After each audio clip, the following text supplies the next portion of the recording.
Hey guys, welcome. So I'll be doing a video on tips and just anything related to this new historical spotlight, the offline grind really. So starting early in from the, wow that was laggy, from the game I started strong with the offline grinds. I did all 3 dominations as soon as possible. The weekly challenges I didn't do as many as I should have. I'm going to continue doing them from for the tokens, as you see at the top. 426 tokens, trying to get that 750 on the Josh Smith. He'll be my starting power forward. Anyway, for the historical spotlights, I skipped the first 5. I did the ones for Brandon Roy though, and then I did all of the other spotlight challenges for Harden. And I've also completed that Kobe. This is going to lag a little bit because it just slid straight across, my bad. So yeah, I have done a lot of that offline grinding, plenty of it, and it shows because of my team being solely rewards cards. I don't have a single card there that I bought in the auction house simply because I didn't want to. When I get Arenas, he'll start at the 1, Harden start at the 2, 3 will be Mullen, 4 will be Smith when I get him from tokens, and 5 will be Hakeem. Whoever is not starting will move to my bench. So reward cards are going to be pretty solid this year, which is great, but it just takes obviously a while for them to catch up with that. Now we will have a quick look at these spotlights. So obviously for Hardens, for Spotlight Sim, you complete the East, you get Siakam. You complete the West, you get Ingram. You get Ingram and Siakam, you get Harden. Nice and easy. Historic Spotlight Sim, exact same. You complete the East, you get Gilbert Arenas. Dude's gonna be godly, worth it. You complete the West, you get Chris Mullen. You complete Chris Mullen and Arenas, you get Hakeem. That's 3 cards. Now, another thing. Harden's there, Kobe's there. I'm assuming this mystery player will be Hakeem. We can speculate and guess who this mystery player here will be. It could be I don't know, Opal Kawhi, Opal Kobe or something like that, but you will need Harden and Hakeem for that. Now, looking at the others, you should not need Harden for these historic spotlight sims. If you're going for 1 or 2 players, like, you know, you want Pink Diamond Rose and you want that Pink Diamond Curry, you should not need Harden for that. You will need Harden for that other mystery player, whoever that may be. It's probably going to be Opal Kobe from what I think. When we do these offline grinds though, if it is anything like the grinds for the other spotlights, for the spotlight sims, then you will need 10 players from each team to complete the last challenge. Wrong one, my bad boys. Here we go. So, rewards, hopefully it is the same as the last sim, upped maybe, with tokens and MT. I'm assuming that the reward requirements will be the same when it comes to needing 3 players and then more needing 10 players from that team. My suggestion with that is you need 3 players you can play around for your challenge. 3. Make sure those players are running diamond contracts. So for mine, I will use Embiid. Yep, that's right. I'm going to put a diamond contract on him. He's the only center I don't have a diamond contract on. I will use Ingram. Got a diamond contract, as you can see.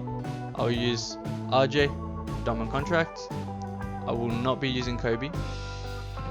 I will be using Roy and Harden, who both, again, diamond contracts, diamond shoes, they have both.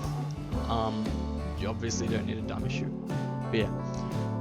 Now, with this being my starting 5, the rest of my bench will either be players in the first few missions, challenges, who have a diamond contract, as Siakam does, as Kid does. I've got a few, Kareem, Giannis, Simmons. I've got like 5 players that have diamond contracts, so I'll put them in, and then as I get to the last challenge, which needs 10 players, I will choose 3 players from my starting 5 to stay.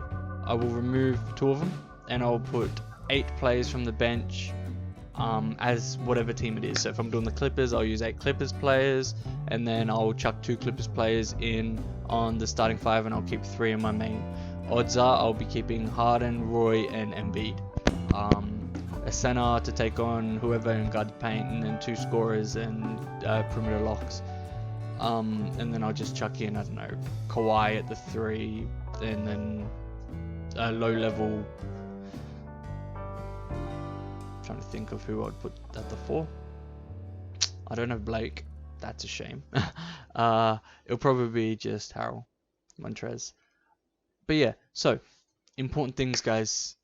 If you have players with diamond contracts, they are very necessary. If you do not, then you need to really stack up on these other contracts. I have not 17, 11, and 9. That is not that many. When I run out, I'll probably just buy another stack. So be wary of those stack prices going up. Except for that though, make sure you have enough players from each team. At least 10. I have completed Hardens. I know I have at least 10. If these teams are more difficult, I should still be able to beat them. When you're playing offline, play how you want, just have a bit of fun with it. However, if you struggle against the team, run quick through STS on the Nets playbook. It will just demolish the bots. It's easy. Anyway, beyond that, what we need to make sure we're doing is, you need to, on any offline grind like this, it's 150 games. That is a lot. You need to make sure you're doing something else. Right now, I am making a video on my computer. However, when I am playing Spotlight, I will be watching Netflix, I will be watching a movie, TV series, whatever, because 75 hours, I could watch a whole lot of movies in that time space. I'll probably watch a bit of anime, I don't know. I'll mix it up, because these grinds take a long time. I enjoy playing offline, to be honest, but I don't know if anyone enjoys playing 150 games. I am doing it, one, because the players are really solid. That Hakeem is nuts, that Arenas is nuts, and whoever that mystery player is, and that I need Harden, Hakeem, and Kobe for, I want. I am also doing it because it would give me a ton of MT for a couple giveaways, and hopefully a ton of tokens to get me towards Opal Smith. But other than that, you need to decide if you're willing to do it. Do you have a bit of time? Do you have the patience? And can you distract yourself while you do it and still win? Because I will be watching movies while playing, and I won't have an issue with that, because I did the same when I went and got Harden. So, 5 pivotal things. Have enough contracts, including diamond contracts, on your players. Make sure you have at least 10 players per team. Make sure you're able to keep yourself busy or distracted while you do this, because it is a long grind. Have patience. It takes a long time. And make sure that they're worth it for you. If you're not going to use any of these cards, do you really want to put in that 75 plus hours of gameplay? So those are the 5 things to remember while you focus on this historic grind. Like I said, I will be doing it. They will fit my team. I will enjoy it, to be honest. And while I explain all of this, I will be setting up my team for the challenges, because, like I said, diamond contracts are a must. I will be also saving up some diamond contracts. I currently have 1. I will not be putting that on anyone yet. That will go on a player once I have Hakeem or whoever that new mystery player is. That's when I will put that diamond contract on someone. So I keep going. Jeremy Lin, and where is he at? Simmons. As you can see, bottom left, right there. These players all have diamond contracts, so I will probably start on, well, not on Embiid yet. I'm gonna put one on him soon. Do it now, make it easy. I will probably start on the Sixers or a team like that, because I have Simmons, I have Embiid, and so that's 2 players I can keep. I'll start on the East because I want to get a gameplay video of Arenas up as soon as possible. So as soon as that historic spotlight comes out, I'll be grinding it straight away, and it's gonna kill me. I'm gonna try to see how quickly I can get that done. I will be aiming for, I don't know, I have no idea, but it will be a grind. Anyway, keep in mind the tips that I presented. Make sure that if you are going for these cards, you are willing to do it, because it is difficult.